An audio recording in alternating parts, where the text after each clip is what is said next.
Thanks everyone for jumping on. I'm going to give it a few seconds and let people get connected before we get started. But if at any point you have any questions or need something on our end, please feel free to send it in the chat or the Q&A box and I will get it taken care of.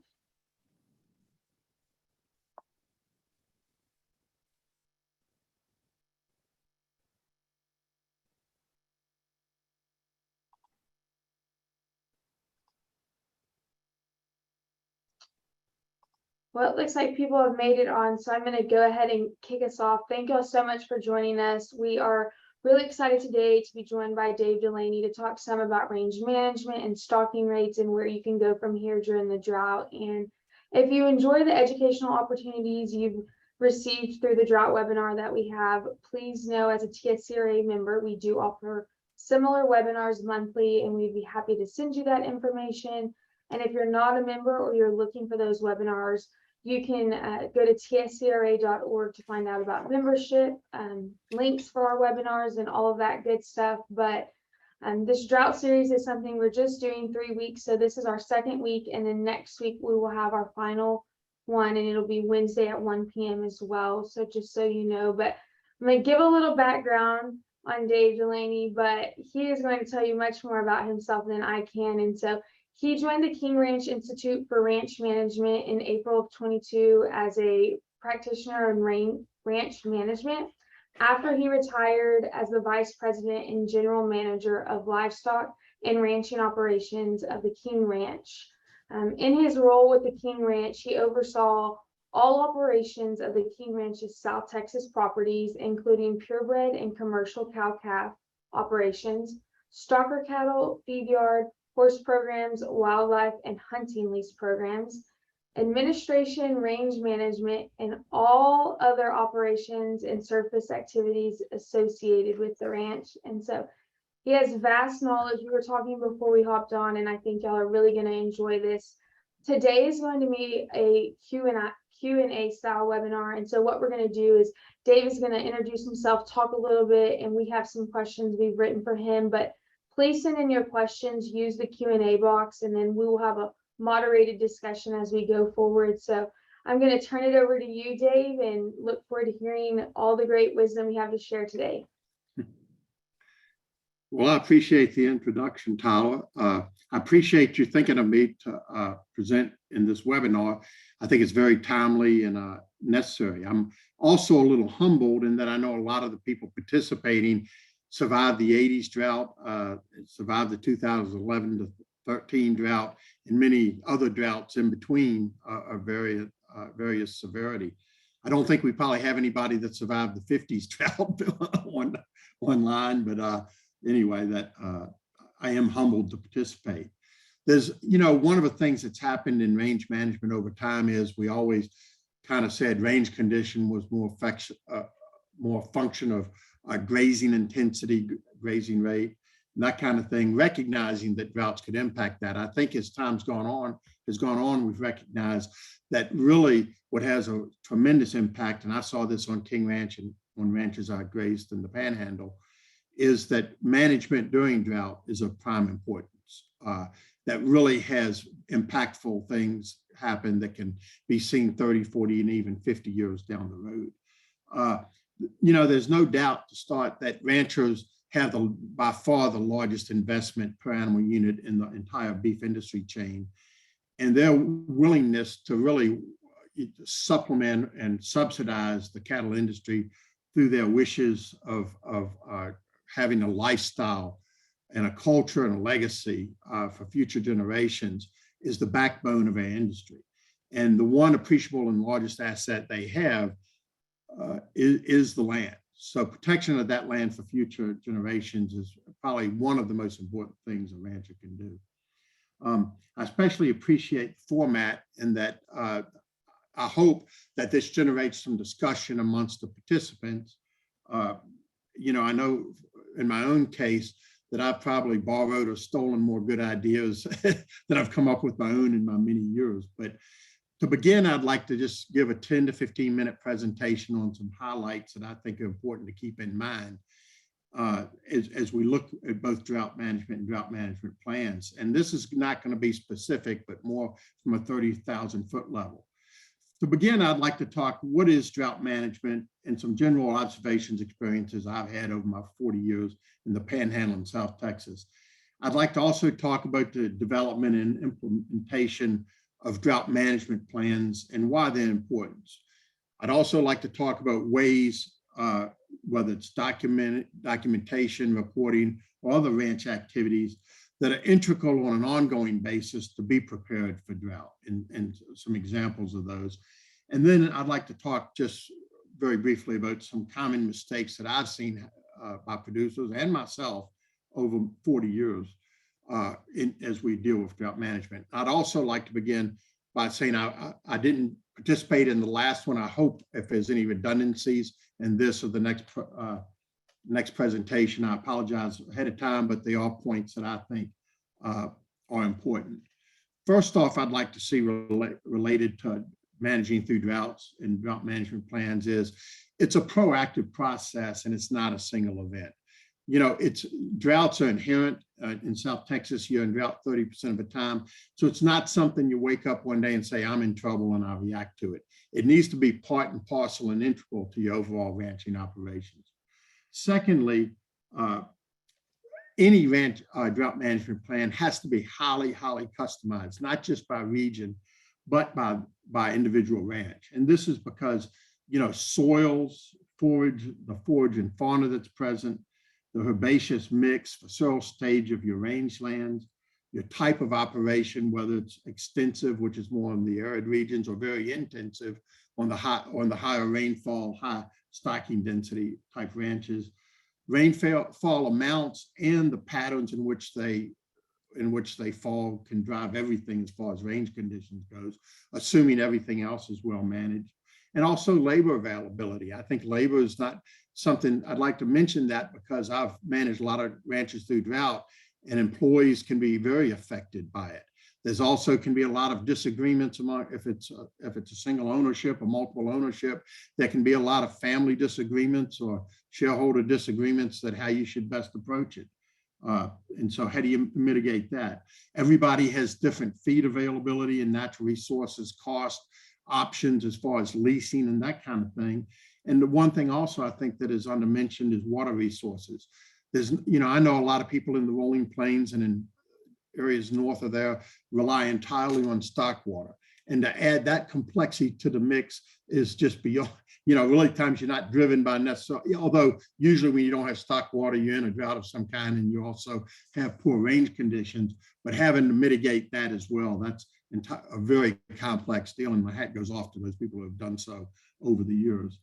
The primary purpose of any drought management scheme or plan is to preserve the options and flexibilities in events whose outcome is difficult to interpret. When we get in a drought, we don't really know when it's going to end. And so we're making it becomes an art rather than a science, and we have to make some difficult decisions.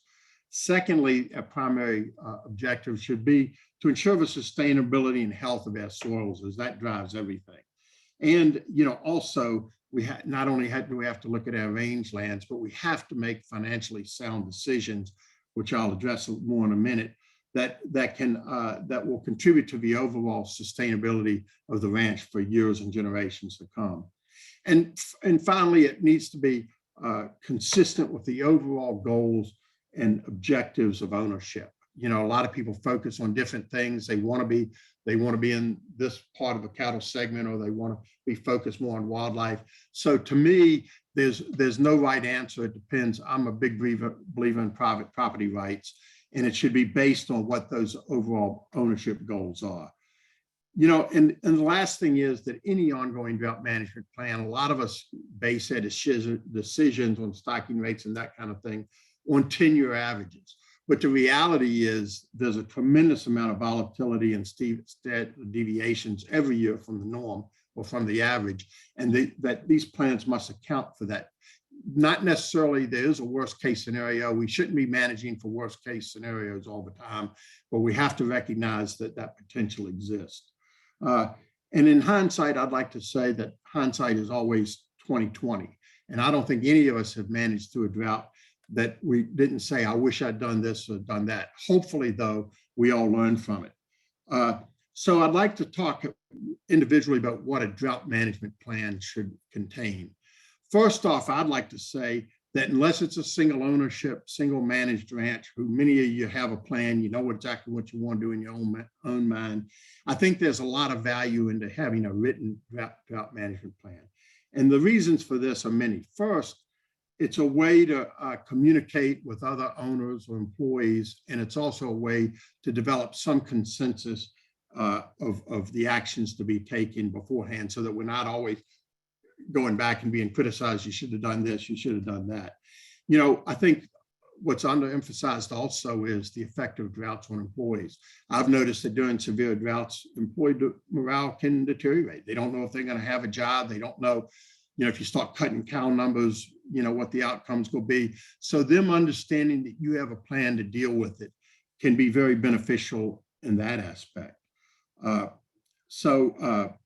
Anyway, I think that those are some of the, and it also gives us an opportunity to look back, say, what actions did we take? When did we take them? Okay. Secondly, I think it's important that a drought management plan contains decision points and actual timelines for actions, you know, and when they should be taken. And efficiencies of action in that timeline are very important. For instance, at King Ranch, we had a spring and a fall herd, and opportunities to move, consolidate, call, that kind of thing. We usually try to get out in front of it enough so that we could do it according to a normal gathering and ranch calendar. I think that can lessen the workload, and if we can plan ahead of time, I think that's a very, very valuable aspect. Also, I think one of the things we need to do is prioritize the importance of each herd. Whether we have, obviously, the huff and puff is stockers, you know, that getting rid of stockers is fairly easy. Markets can have a big effect, but it's not as long-term a commitment as cows are. So I think that's important knowing. For instance, I'll give you another example. At King Ranch, we run Santa Gertrudis by Red Angus, but we have 1,000 or 1,100 head registered Santa Gertrudis herd where we do a lot of our genetics. Our plan always called for using sacrifice areas. We had 5,000 to 6,000 acres of improved pasture, and we could feed a high roughage ranch. We were fortunate to have a feed yard, but of all things we could do, that was the one part of the herd that was sacrosanct. For most of you, I think your bull herd would be sacrosanct. You're not going to sell bulls. You're going to try to hold on to them as long as you can, especially if that's your primary method of improvement. You know, I think it's important that we established objective culling criteria. You know, I mean, whether that's based on fertility, age, and overall structure. But the one positive thing I'll say is, and I noticed this, in the 2011 to 13 drought, we were able to hang on till late 2012, early 2013, with the spring herd, and it was an opportunity to cull and actually make some herd improvements. It's also an opportunity that, you know, to institute maybe some different grazing management plans, rotations, and that kind of thing. So while drought's negative, there are some positive outcomes that you can take advantage of to mitigate that for the future years. I think it's important also that you have a firm understanding of alternative feed sources. I know a lot of us that run low stocking rates and in more arid country, you know, look at deferred forage, and some supplementation is the primary method. But we also have to know what is the availability of hay and other supplies. You know, the thing to remember, and and everybody on this call knows this, as we begin to get into a drought, all of a sudden the demand on those resources, and if all of a sudden we make a decision, oh, I'm gonna start feeding hay, and we haven't thought about it out front or contracted or done the necessary things, that may take that option away from us.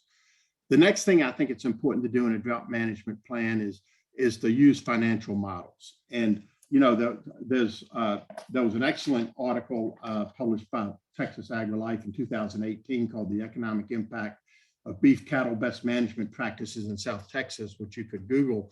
But they looked at various scenarios and developed financial models. While I don't think anybody may not do anything as sophisticated as that, I think it is important to, but I know I, and many times, look at the NPVs of what, what would, should I sell cows? Do I buy back? Do I develop them, the replacements internally? Do you buy bred heifers? So I think some kind of financial analysis is of any steps we take is absolutely important. And I think most people on this call are experienced enough to know, how to go about that. But it should be, one good thing about financial analysis is it's fairly objective.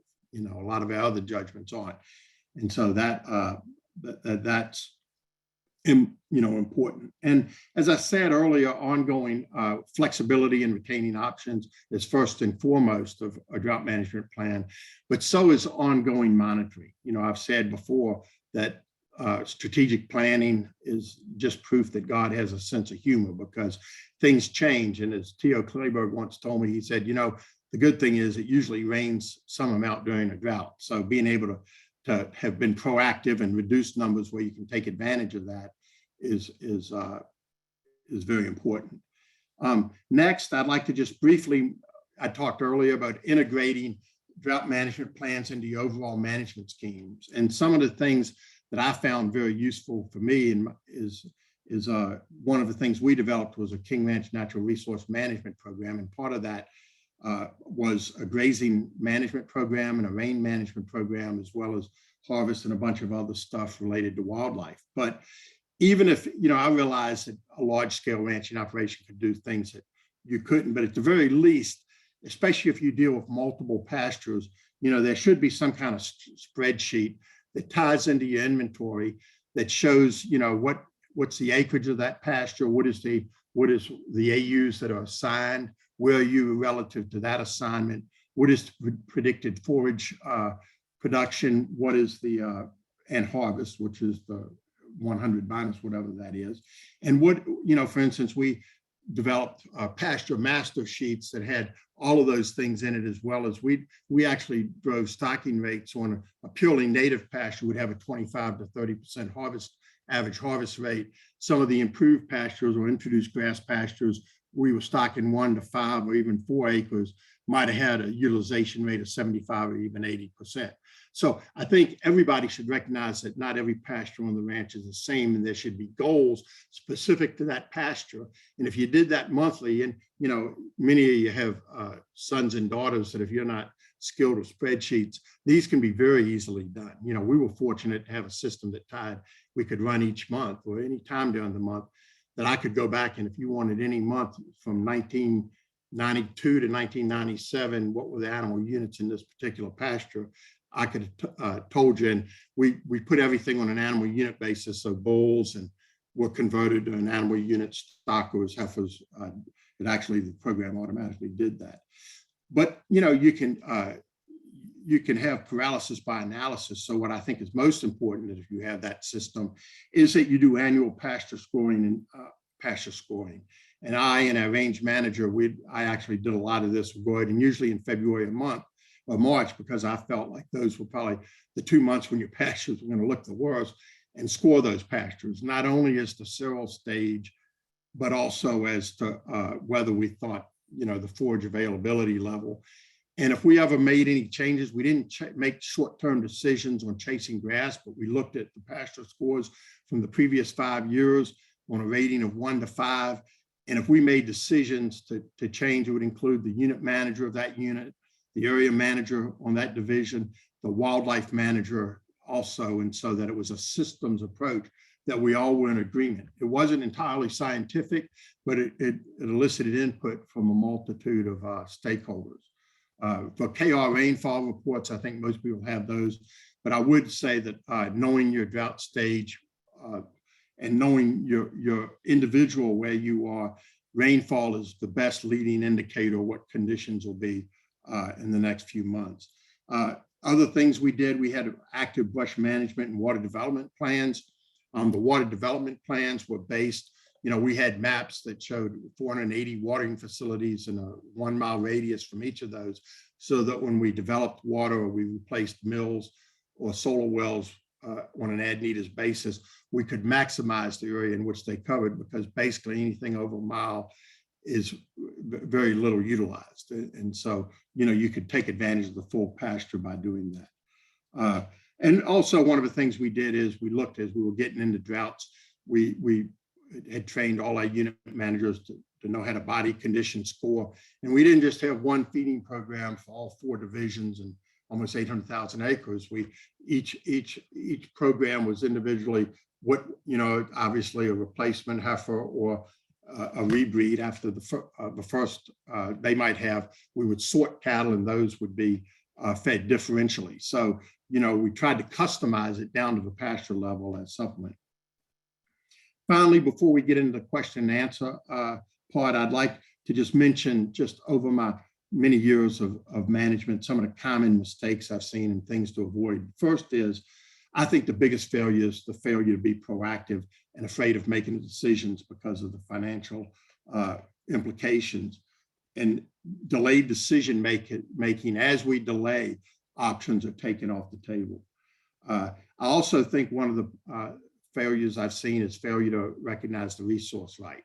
Many times we have, with drought, we call those can actually, those I remember in 2012, 13, the year you call can be an excellent year, financially, but it's those following years. And a lot of times we're tempted to quit repairing fences, quit repairing mills and do things like that. And I think that can come back to haunt us. The other mistake I've seen is people who take 2 to 3 years off of either purchasing or developing heifer replacements. You wait, and then you come out of the drought and wake up and your herd average age is 8 or 9 years old. And you're obviously going to have, you're going to start having some of those cows massive, massive reductions in count when they all age out at the same time. So I think that's important to not avoid. That failure to maintain herd age structure can affect you for years in the future. One of the things I've also not done is people, well, that's how granddad did it. They not utilizing local resources, whether that's experienced ranchers who've gone through drought, whether that's NRCS or whether that's AgriLife. They might not know specific answers to your property, but they know how to approach it and evaluate it. Another mistake I see, one of the things I'd like to mention is not utilizing USDA government programs. I Googled and there's about 12 identifiable drought programs for various levels of ag producer that are out there right now. Now, you may not qualify for many or any of those, but they're out there and they should be evaluated. The other thing I'd mention, that one thing we did and have been very successful at, and I'll bet a lot of people on this call have also, is for USDA risk management service rain insurance. The as a subsidized premium, if that's done correctly and analyzed. Most brokers have modeling programs where they can look at your specific property and tell you what level, what area, you can insure any area within a contiguous property, the best way to approach that. And those ROIs on that program for both ranches I've been associated with or managed and others that I know has been very positive over time.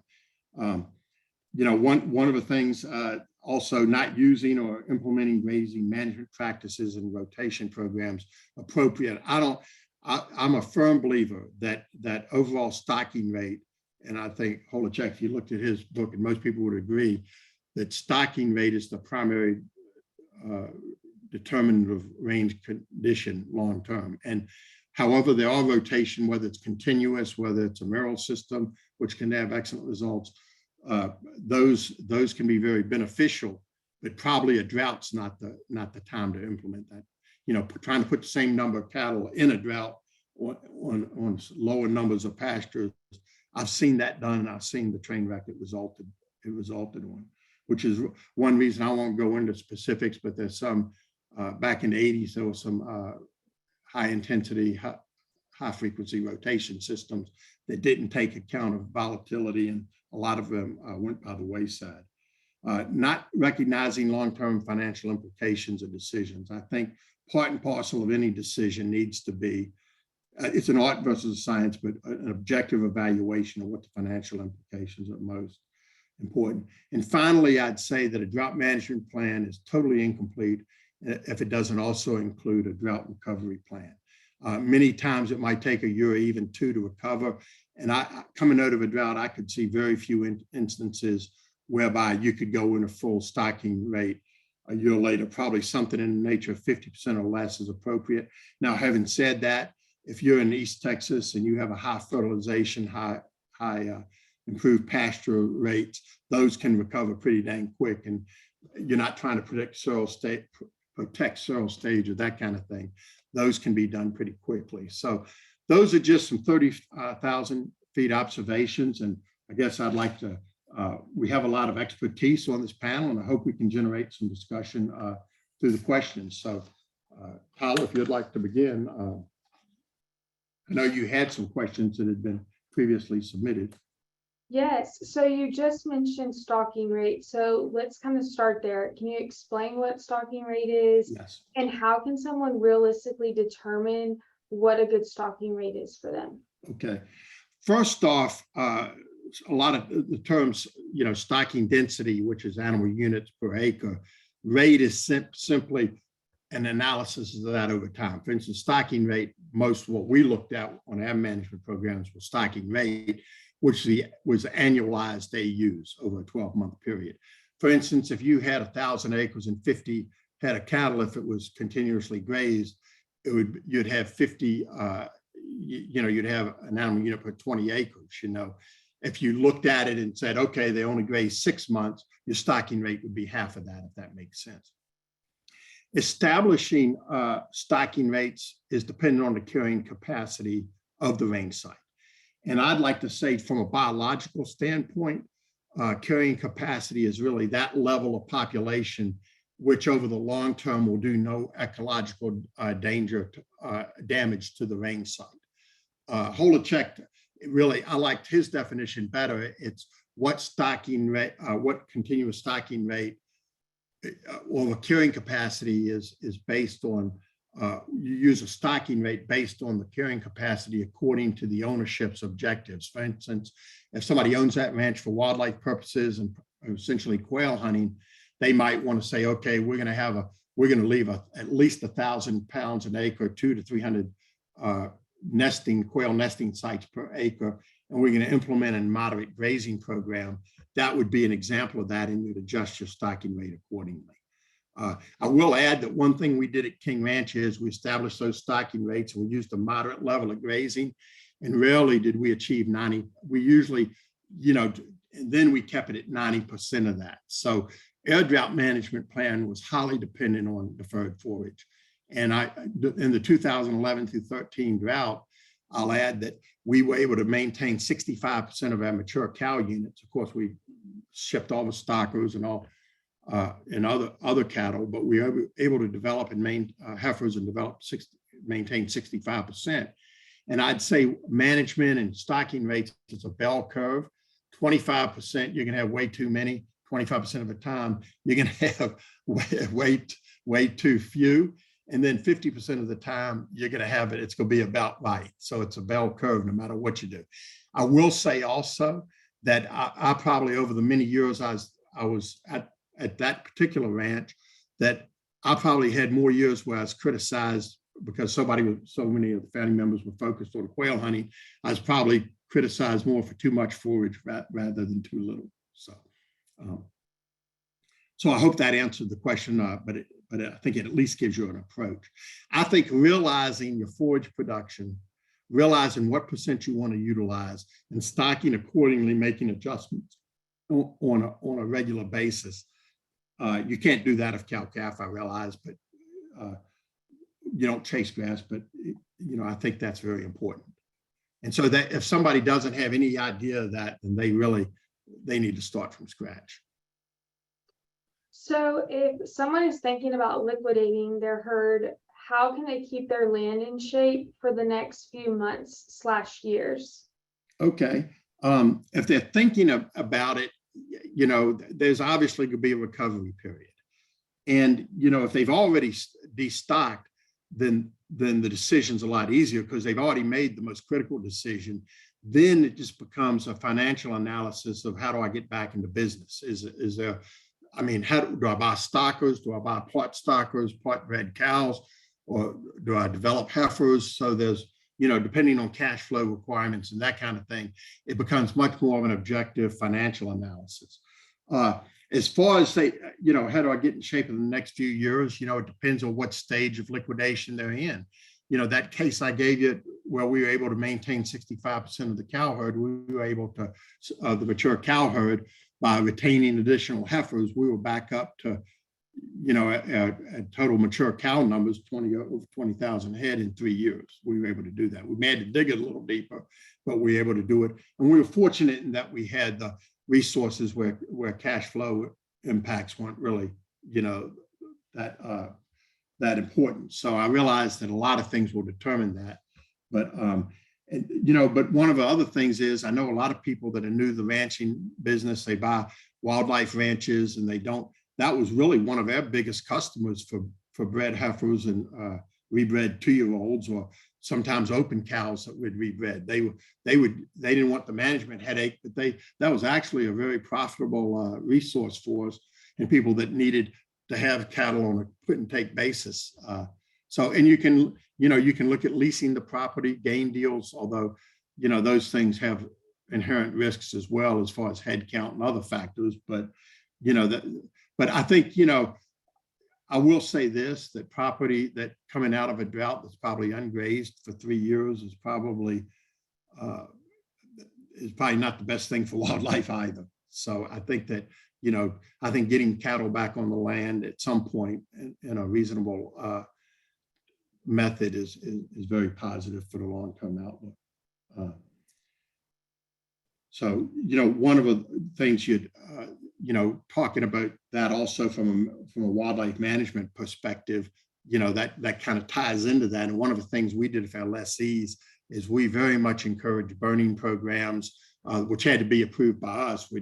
We tried not to burn more than 25-50% of a pasture. Now you got to realize a lot of these were 8,000-10,000 acre pastures, but also we allowed our lessees to disc.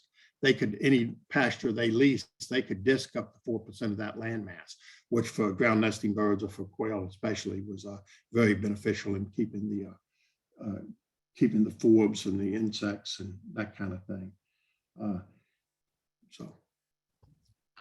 Well, on the other side of that, say people are not liquidating, they still have cattle and their land is stressed. What can you advise for them to do? Well, that depends on the level of stress on the land. You could get to the point where you're looking out there and there's not, just a few hundred pounds of available forage per acre, assuming, an animal unit annualizes will eat somewhere around 9,600. Well, actually, the larger cattle, 9,600 pounds or more dry matter forage a year. You need to do the math and see how much longer I can hold those animals without doing severe damage to the range site, and especially the soils, which is key to the range health. So I would advise them to make some tough decisions, start making some tough decisions, looking at their best pastures. I wouldn't chase grass by adding, one of the mistakes people make, you don't know when the drought is going to end. So, I've got plenty of grass here, so I'm going to add 100 head over here. That's not the approach, because you may just only exacerbate the problem and speed up the time, which you may have to make a decision for that pasture. But so I would say, there's some tough choices to be made, and delaying those choices, probably if you wait till the last minute, it's going to be the worst choice from both a natural resource and a financial aspect you can make. So. Well, this is the last question we have on my end. So if y'all would send your questions in using the Q&A box, we will get those answered. But talk a little bit about getting your pasture land in shape and in a healthy balance. So what are some of the best management practices you've utilized and seen through all of your experience? Well, as we look to restock pastures, I think going out and monitoring, and any drought management plan, that monitoring is important. And it's an art rather than a science, but looking at that pasture on an individual basis and how many animals you feel pretty confident you can run there, on an annualized basis, and being conservative in that approach. And that we would never, if I'd gotten to the point where I was already destocking, I would never go probably restock a pasture until I saw clear evidence that, we'd had substantial rainfall and that recovery was on the way. So I think taking your time is very important. I know there's financial implications for that, but you're managing for the long term, not the short term. And I think one other thing I'd say is that we did run. I have run several thousand acres of improved or introduced grass pastures where we fertilized, used herbicide. As we were entering a drought, I delayed those actions. We didn't do that because it's not a good cost return. You may have no benefit whatsoever.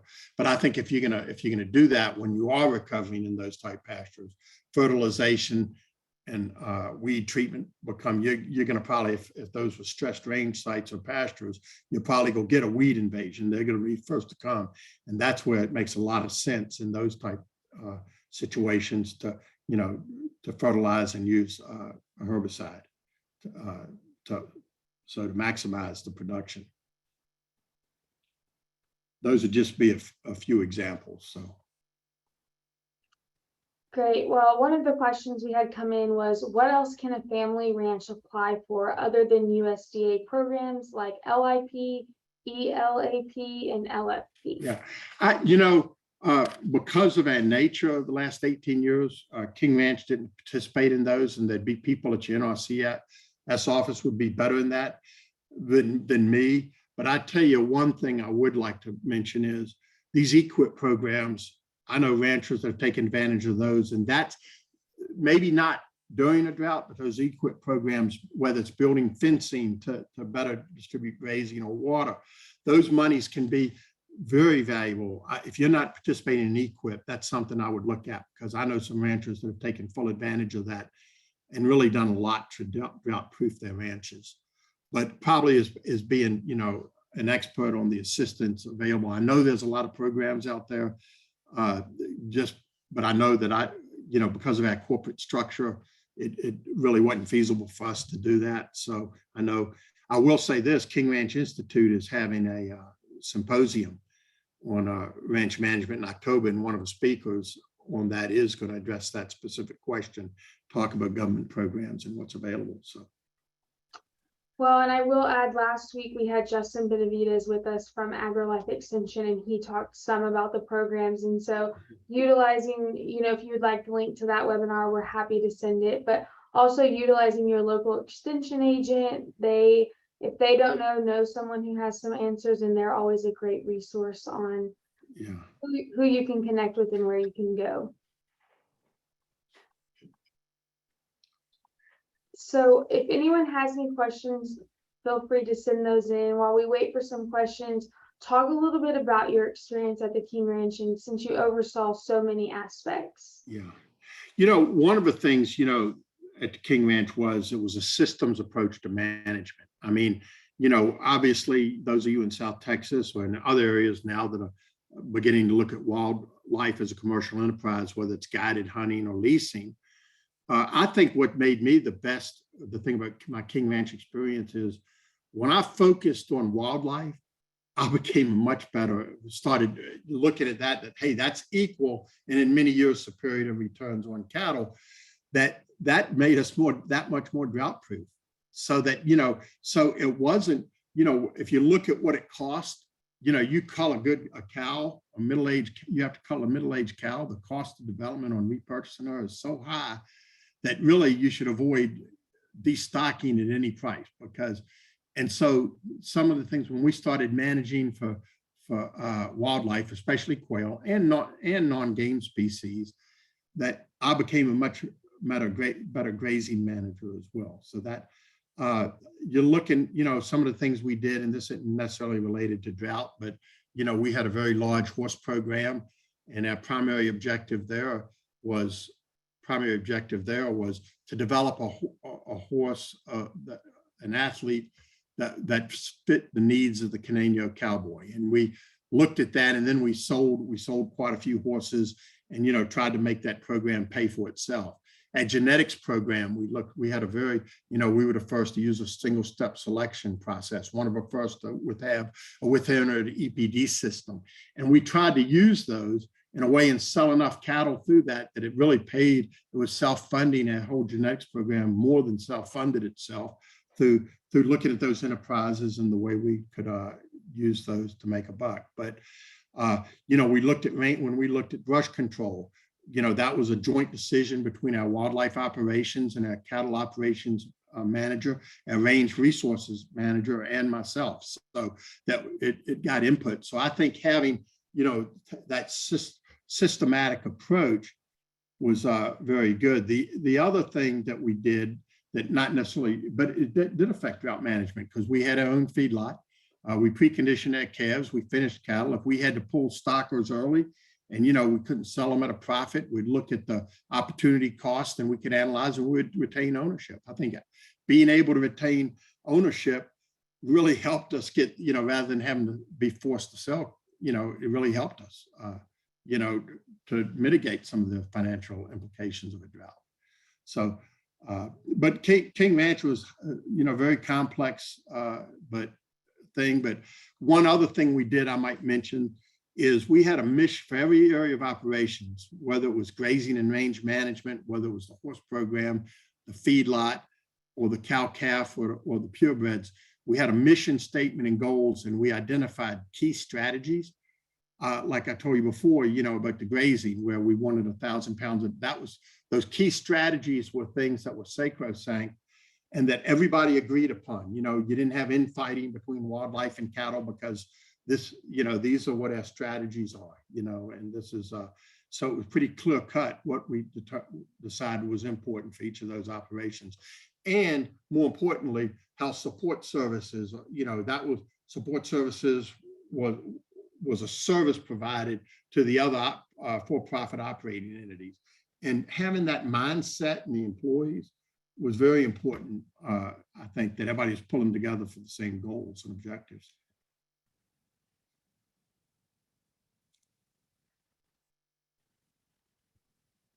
A question we just had sent in was, they have a small operation and we are grinding down mesquite and weed to help the land. What should we look for in a certain grass seed to plant? That's going to be highly dependent on all those variables, soils, all those things I mentioned earlier, and depending on where you are, and but one statement I'd like to make, you mentioned they were grinding down mesquite. Well, if you're just top removing, all you're doing is make that plant mad, and it's going to come back multi-stem growth, and you're going to make it mad. And so just like drought management is an ongoing process, so is brush management. And one of the things we found, and I'm going to answer this, we had some 8,000 acre pastures. We did not treat or root plow or chain any area until it got over 50%, 40 to 50% brush canopy. Because number one, it wasn't cost effective with the cost, but we also found that where we implemented increases slowly, but we had one pasture of about 7,800 acres where we treated 1,800 acres. And, under the brush canopy, we were producing 800, maybe at best, pounds of forage an acre. When we cleared it, it was 400 to 500, and we did it in strips and patterns that were friendly to wildlife. We dang near doubled the stocking capacity. So brush treatment can be a very effective way to do it, but make sure you realize that if you're grinding it off, you've got follow-up treatments. And we actually did internal rate of returns and NPVs on various treatments that included the initial treatments, the follow-ups, and then even the cost of burns, if that was one of the, and it was one of the most effective, given that you had the forage within 4 or 5 years of doing that. So as far as the seeds, I just say you need to talk to your extension agent and find out what's best. The improved forages, it's going to depend on, we used a lot of improved pastures. We used Jigs Bermuda, and it's probably one of the least quality. I'm not sitting here, there's better pastures, but you know why we used it? It was tough as heck, and we could abuse it, use it as a sacrifice area. And 3 weeks after rain, you wouldn't even know what happened. So that's just an example. So, is your goal, if you want to reseed Are you going to do native grasses for wildlife? Or are you going to do improved grasses? Is your objective to maximize grazing? But I think you just, I think a local AgriLife extension agent could be a big help there. And the NRCS, they're looking at some new methodologies to analyze ranges and range scoring and that kind of thing. If you're looking at what's important to you is to get back to a high cereal stage, a good excellent cereal stage, that's going to be totally different than if your objective is just to maximize forage output per acre. And I will add here that this doesn't relate to the question, but King Ranch, because we were close to the coast, we actually did not manage for good to excellent range conditions, which is a range conditions being defined by the percentage of high cereal stage, high climax grasses.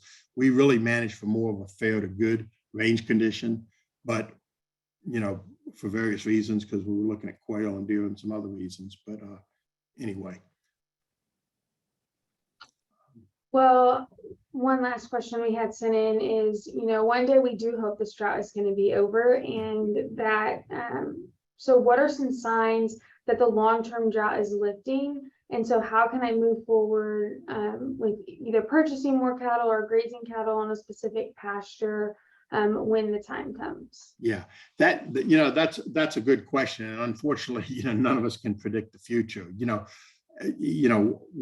of the things that I'd mentioned earlier is that we used a moderate grazing approach, with certain extent, that we would lay out every year. So I'm not sure. Would you repeat that question once more, Tyler, please, just so I can make sure I hone in? Yes. So what are some signs that the long-term drought is lifting, and then I can move forward with either purchasing more cattle or grazing cattle on a different pasture? Yeah.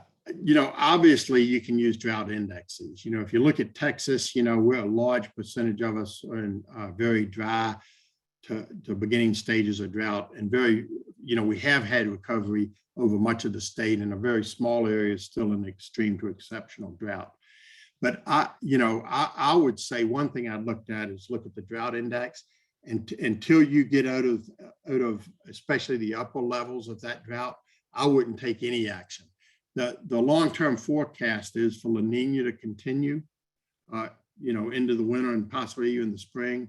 So given the time of year, I think, we're about to, within the next month, most areas of Texas, the majority of forage that's going to be grown has been grown. And some, depending on where you are in South Texas or North Texas, you may grow a little bit in October, but not much. I would take the attitude, what you have today is what you're going to have probably come March or April 1st. And so I wouldn't try to get that far out in front of it, because I don't think any of us can predict. I'd take a very conservative approach to that. And then when you do make the decision, just make the economic decision, whether you go back with stockers.